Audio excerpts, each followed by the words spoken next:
Sometimes life gives you a lot of lemons and you end up drowning in them.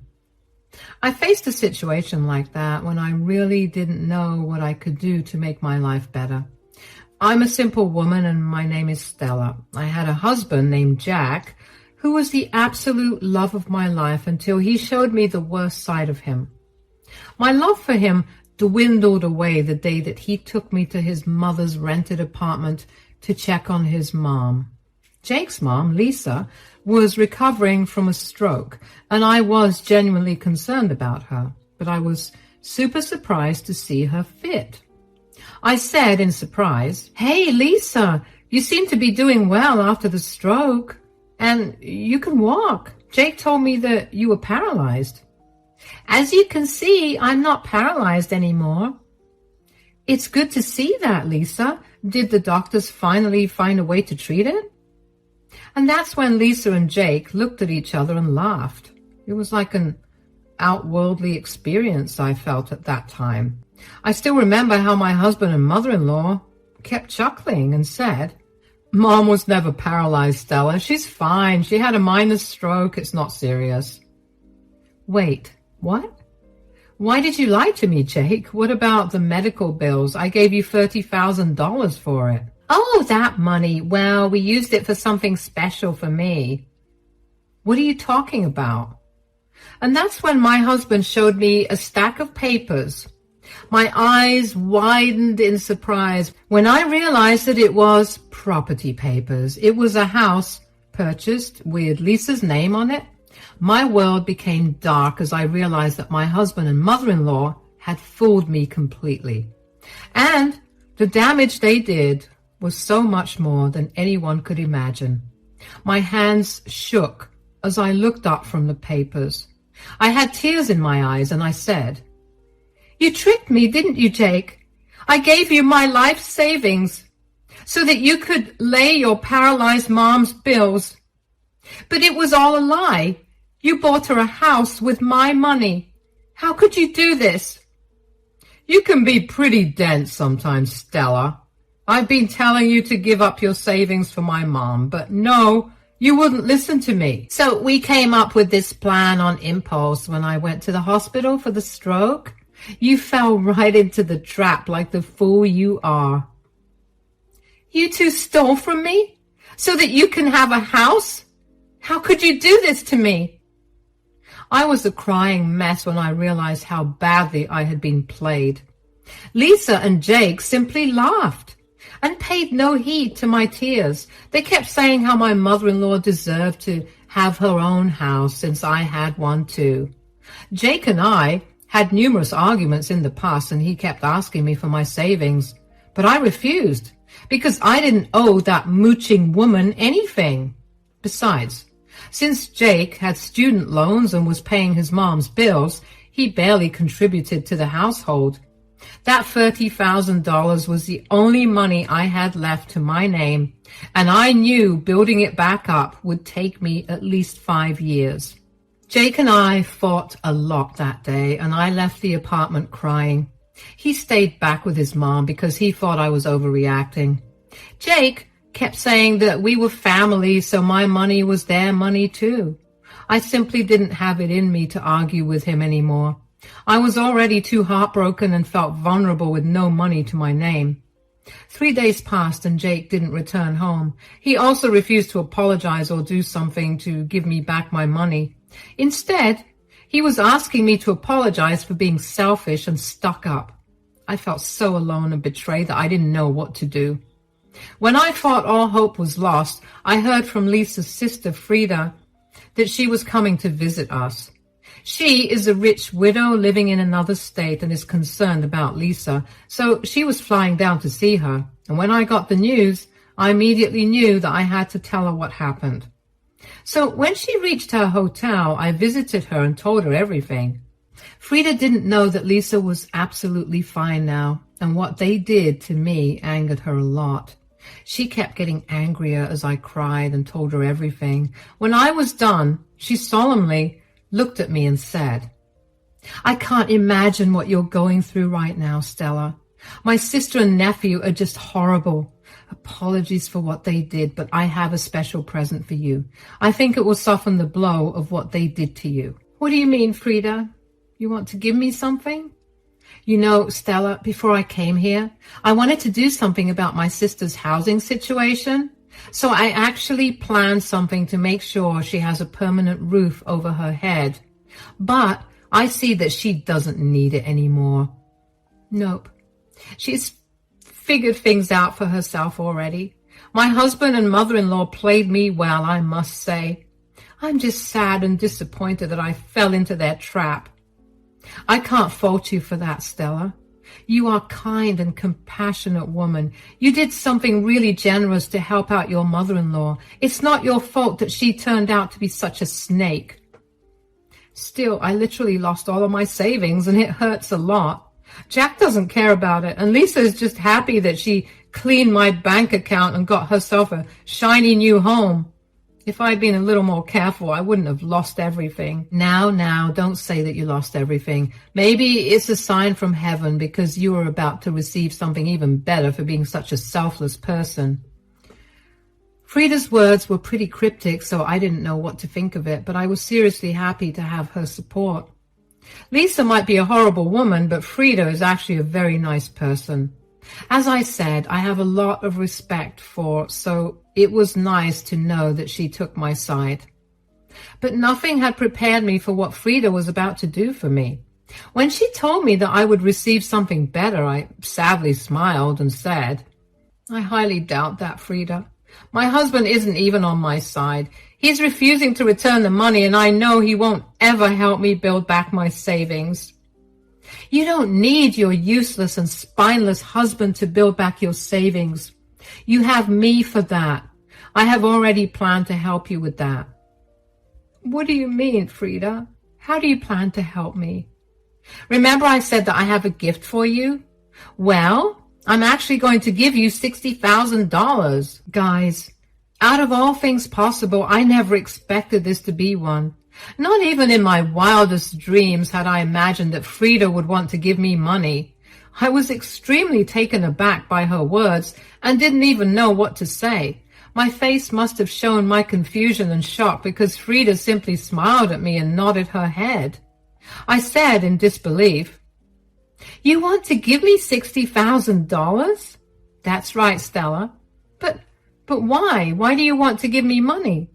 "As I said, Stella, I've been making plans to make sure Lisa has a permanent home. So I set aside $60,000 in cash to help her with her house purchase. But then I came here and found out what she did." "And you don't want to give her the money?" "Yup. I'm not giving her the money since she already scammed you into giving her yours. I'm still extremely ashamed of what she did, Stella. Consider this as me returning your money." Honestly, guys, Frida's thoughtful gesture absolutely brought tears to my eyes. And when I told I hadn't expected her to actually help me get my savings back, in fact, she was actually offering me twice what I had lost. Oh my God, Frida. You have no idea how much your kind gesture means to me. I can't believe you are offering me your own money. "Oh, no, Stella. I'm not offering you anything. I'm giving it to you. I won't take no for an answer." "But it's a lot of money, Frida. I only lost $30,000. It's not like I gave Lisa $60,000 that I can take it all from you. Besides, I don't know if it's fair." "It is fair, Stella. Think of it as exchanging gifts. Lisa took your gift by malice, so I am giving her gift to you. Too bad Lisa is the one losing out because now you have more than her." "Are you sure you want this, Frida? My stupidity is completely on me. I don't want you to lose money just because I made a bad decision in life." "Oh dear, I'm not losing out on money, Stella. I have always taken care of Lisa and she knew she could count on me. But she went out of her way to be malicious and scammed you. I do consider it a little bit of my fault that she has become this entitled. Jake getting entitled is totally her fault, though." "Don't blame yourself, Frida. You tried to do something nice, just like I did. At least now I have a way of getting it back. I don't think I deserve all the money, though. You deserve the money, Stella. Besides, I'm going to give it to you whether you like it or not. I always reward kind gestures, and you have been nice to my family. Frida kept insisting that I deserved the money and that it was a gift from her. I was so moved by her gesture that I ended up crying and thanking her. Frida smiled at me, but still seemed to have been engrossed with what I told her. After a while, she said, "You know what, Stella? I think you should go with me when I visit Lisa. I would love to see the look on her face when she realizes how badly she messed up. That would be funny indeed, Frida, but I don't know if I want to face my husband right now. Things are pretty tense between us, and I don't feel like getting into an argument with him again." That seems like a problem that you need to solve, Stella. What your own husband did to you is absolutely horrible, and I am saying that even when I'm related to him. He betrayed your trust in a bad way. I know, Frida. I've been so mad at him ever since I found out. You know, he actually laughed with Lisa when telling me how he lied to me. That completely broke me from the inside. Look, Stella, Jake might be my nephew, but I won't deny the fact that he has turned into an absolutely entitled monster because of his mother. Do you think you can be in a marriage where your own husband doesn't respect you and betrays you like this? Now, that thought was something that was bothering me for a while. Ever since I found out what my husband did, I felt like I didn't even know him anymore.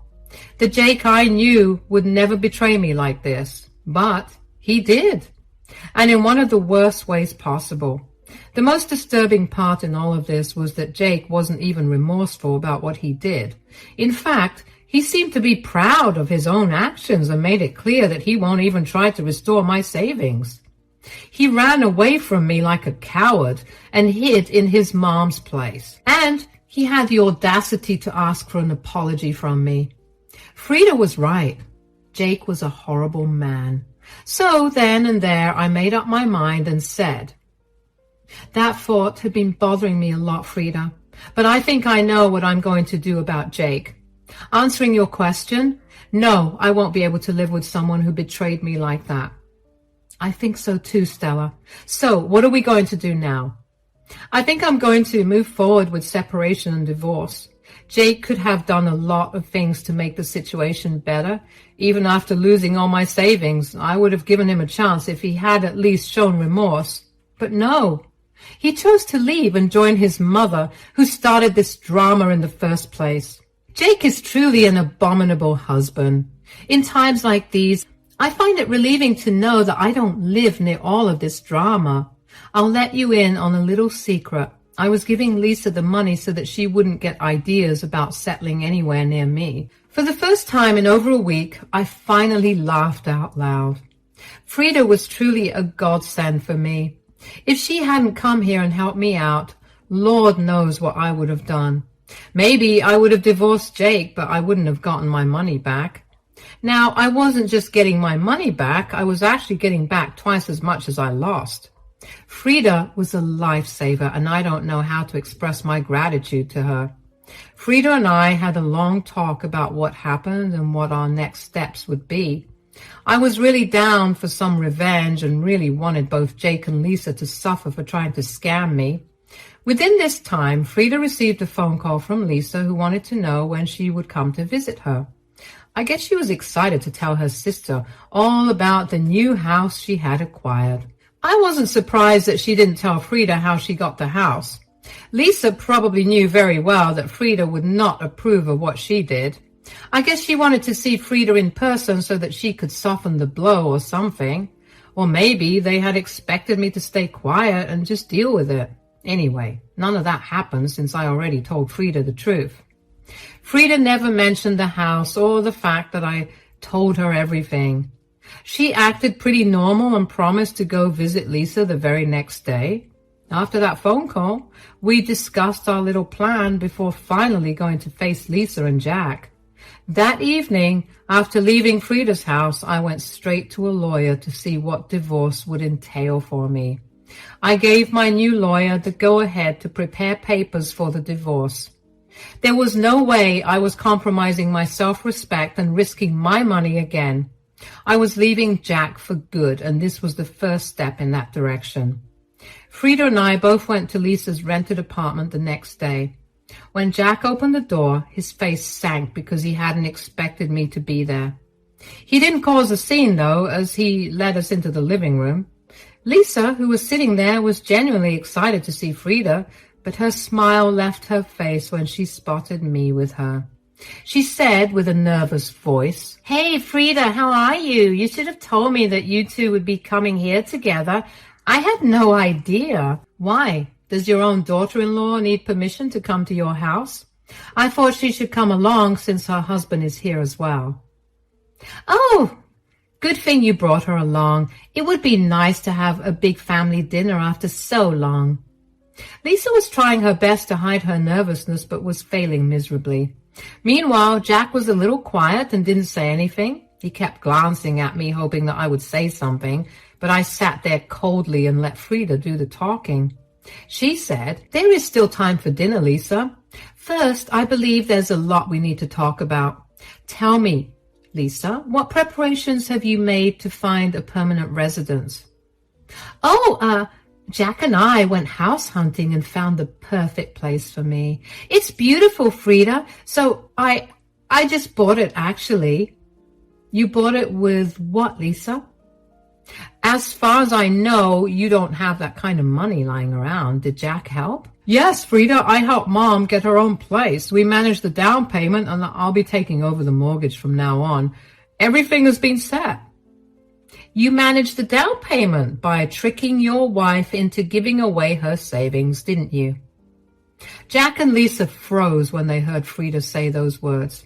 They had hoped that they had more time to come up with excuses, and they had hoped that I would stay quiet and not tell Frida what they were up to. But I was done being a pushover. I already learned my lesson the hard way. But apparently, Lisa and Jack needed to learn some things because even after getting caught, they tried to lie to Frida. Lisa actually looked offended and said, "What are you talking about, Frida? We have done no such thing. Who gave you these nonsensical ideas?" "You still want to lie about this, Lisa? I don't think lying will be a good way to go about this." "Look, I don't know who told you these things, but we came together as a family and helped Mom buy the house. Lisa didn't actually mind sharing her money. In fact, she gave it to me by her own accord. Isn't that right, Stella?" "Yes, I gave you the money out of my own accord, but the money wasn't supposed to be used for buying a house. It was supposed to be for medical bills and such because I was told Lisa had been paralyzed." "Why are you lying to Frida? My son would never do anything like this." "Your son did do this and you helped him, Lisa. Don't forget that I have text messages between all three of us. I showed Frida everything. Sometimes my husband and mother-in-law can be pretty dense about stuff. It completely left their mind that I had proof in the form of texts and even call recordings where they admitted and defended themselves for scamming me. When I reminded them of this fact and told them that I had shown Frida everything, they were shocked and embarrassed. They didn't have any shame in front of me, but they sure did have some shame in front of Frida. Frida looked pretty angry and cold when she said, "I have seen all of those texts and even call recordings. I know what you two have done. Don't you have any shame? Lisa, what is wrong with you? Why are you taking Stella's side, Frida? She's a part of this family, so she needs to help out. Giving my poor mother some money wouldn't kill her." "Excuse me, Jake? Why should I have to support your lazy mother who doesn't even want to work and just wants to mooch off of me? Besides, you didn't take some of my money. You literally took all of it." "We deserve this much from you, Stella. You need to stop being such a selfish person. For years, we kept asking you for help so that I could finally live in a house I own, but you were never willing to help out. You forced us to take this path." Lisa and Jake turned out to be even worse than we had imagined. After literally bleeding me dry, they were calling me selfish and blaming her misdeeds on me. It was just outrageous behavior. I was super angry and ready to storm at them, but Frida's voice boomed out before I could form a reply. "Enough is enough, Lisa. I can't believe you and your worthless son are still trying to defend yourselves. Don't you two have any shame? When did you turn into such an entitled and selfish person? Are you really taking her side, Frida? Yes, I am taking her side because you two are wrong. What you did was absolutely horrendous. What option did we have, Frida? Mom needed her own place. We had to do something. Don't give me that nonsense, Jack. Lisa can do just fine living in a rented apartment. Plus, if she wanted a house for herself, she should have worked like the rest of us. I was even going to help her get a house and actually set aside cash for it when I came here. Lisa now looked at Frida happily, thinking that her luck had just opened up. She had that look on her face which people get only when they win jackpots or something. Even Jake looked really surprised and happy to hear that there was more money coming in for his mother. However, Frida and I knew exactly what was happening with the money. She didn't say anything, and neither did I. Lisa excitedly said, "Oh my God, are you going to give me money? That's so generous of you, Frida. I always knew that you cared about me the most. You are the best sister, you know." "Hold your horses, Lisa. I did arrange some money for you, but it looks like you won't need it anymore." "What are you talking about, Frida? Of course I need it. The house isn't paid in full anyway." "Yeah, we could really use some money to pay off the house. It will really help with the mortgage." I do think $60,000 would immensely help with the mortgage, maybe even help you buy furniture or decorate the house." Yes, $60,000 is a lot of money. Oh God, I will be able to do so much with it. "I say we split it 50-50, Mom. You can use $30,000 to buy furniture and the rest, $30,000 for the mortgage." Jack and Lisa were excitedly planning what they would do with Frida's money. Their greed and entitlement were truly amusing to watch since it didn't involve my money anymore. Anyone who saw them now would think of them as children who were completely dependent on others for money. It was just pathetic. However, I was enjoying the show, and so was Frida. She looked at me and smiled. I knew that she was playing around and trying to find the best way to reveal the reality to them. We were having fun watching them make a fool of themselves. Lisa then excitedly addressed Frida, saying, "So when will you give me the money? We need to start shopping right away since I will be moving into the house next month." "Wait a minute, Lisa. Who said I would still give you the money?" "What? What do you mean, Frida? We just explained to you why we still need the money." "Yes, you did. But I am still not under any obligation to give you the money. To be honest, I still haven't gotten over how you robbed the poor girl, Stella, of your stupid house. So I have actually decided to give her the money." The look on their faces was absolutely priceless. Lisa and Jack were shocked that Frida would even think about doing this. They couldn't believe that Frida would blatantly give away the money that was supposed to go to Lisa. They kept looking at my face and Frida's, trying to understand if this was a joke. And when they realized it wasn't a joke, Lisa was downright angry and said, "You plan to give the money to Stella? Why would you do that?" "Why would I do that?" "Probably because I'm trying to rectify what my sister and nephew did to her." "Your money has nothing to do with Stella. It should be mine, because it was meant for me." "It was meant for you, yes, but I changed my mind. I don't reward people for bad behavior, Lisa. I think you know that very well." "I think you're being very harsh on Mom, Frida. We didn't have many options. You can't punish her for wanting a roof over her head." She already had a roof over her head that she didn't work for. She could have waited for me to help her out. But no, she chose to steal a poor girl's savings and leave her destitute. As if you haven't already made her financially stuck because of your stupid student loans. That shut up my husband real quick. Frida reminded him of the fact that my husband barely contributed to our household as it is. Jake knew that he couldn't argue this point, so he stopped babbling like an idiot and wisely chose to remain quiet. Lisa, on the other hand, wasn't having it. The thought that now I was getting even more money than I lost was bugging her. She still looked angry and said, "You can't do this to your own family, Frida. This is unfair." "What's unfair is that you called someone your family and then scammed them out of their savings."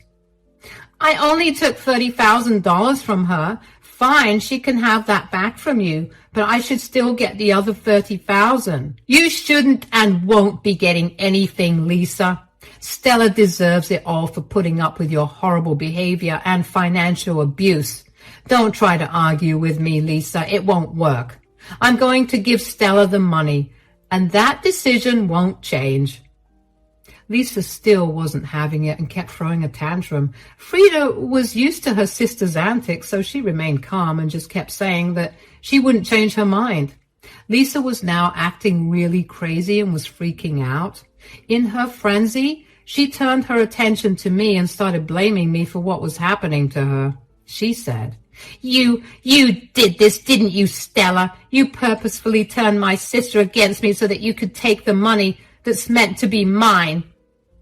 "It's funny that you think a stupid girl like me could come up with such a plan. I am not like you, Lisa. Besides, even if I did, it isn't something that you haven't done to me. I will never let you have that money. I will make my son take it away from you." "Well, he won't have that chance again, Lisa. Jack and I are done. I've already filed for divorce and I will be leaving him soon." Now it was my husband's turn to freak out. He wasn't expecting me to say this, of course. He may have thought that ultimately I would cave and decide that what my husband did was right, but I wasn't doing any of that. Instead, I was telling him straight up that I will be divorcing him. Jake looked shocked and started to say, "What are you talking about, Stella? You're not going to divorce me. I don't believe what you're saying." "Believe what you may, Jake. The truth will come out sooner or later. I've already told my lawyer to prepare the papers. You will be served fairly soon." No, you can't do this. You can't just leave me over this one small thing." "You think this is a small thing, Jake? That's where the problem lies, you know. Not only did you awfully betray me and wipe out my savings, but you also refused to take responsibility. I don't want to stay with someone who lies to me and steals from me." "But you're already getting your money back, Stella. In fact, you're getting more than what you spent on my mom. The problem has been solved now." "Just because Frida generously offered to give me back my money, that doesn't mean I should forgive you. I have already decided on a divorce and I will go through with it whether you like it or not." Jake was now in full panic mode while his mom was still hounding Frida for the money. It was a hilarious mess where both Jake and Lisa were not only regretting their actions but also paying dearly for it. Frida and I watched them grovel for a while before we left and went to our own homes. That night I slept like a baby since a big weight had been removed from my chest. The next day, Jake came back and wanted to talk things through, and I made sure to tell him that there wasn't a chance in this lifetime that I would forgive him. He cried a lot and lamented about how he got carried away due to his mom and made a mistake. I guess he finally remembered that without me, he wouldn't even be able to handle his mom's mortgage. No matter what the reason was, Jake tried his best to change my mind, but I didn't do that. Our divorce happened pretty fast since we didn't have children. Jake sulked the entire time and tried to sabotage the divorce. However, he soon realized that he had no money to fund lawyers to draw out the case, so we came to a mutual agreement. He was left to fend for himself because he and I both earned almost the same money. The only problem was that he had a lot of student loans and had to fund his entitled mom's lifestyle too. Frida and I did keep in touch, and she ended up giving me the $60,000 she had promised. She could have backed out, but she didn't. I was so glad that she stood by me through it all. She did tell me that now Jake and Lisa are miserable, and they actually ended up selling the house because they couldn't fulfill mortgage payments. Right now, Jake is blaming his useless mom for his financial crisis and divorce. The two fight a lot, and it feels good to know that they lost it all because of their